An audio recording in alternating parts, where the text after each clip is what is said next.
Follow these steps only if you're not able to find the SIP Abacus skill when you're looking up skills in your Alexa app on your phone.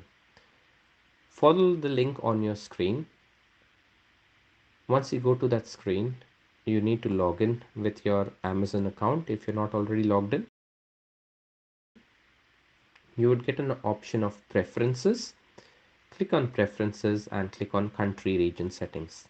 There you would have an option to change your country.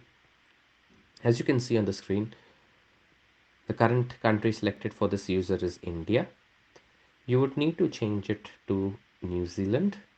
So for that, you would need to enter your address and postal details, etc. Because the Alexa skill is only enabled for SIP Abacus students in New Zealand.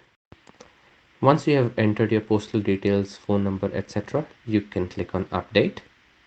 Your country of residence will be updated. However, your Kindle account, etc., will be amazon.com.au and the purchases would show in Australian dollars.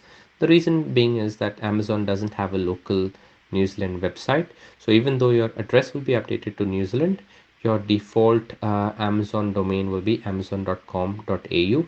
There's nothing to be worried about that. You can click on update again after reading the terms and conditions. You should now be able to see the SIP Abacus Alexa skill in your Alexa app.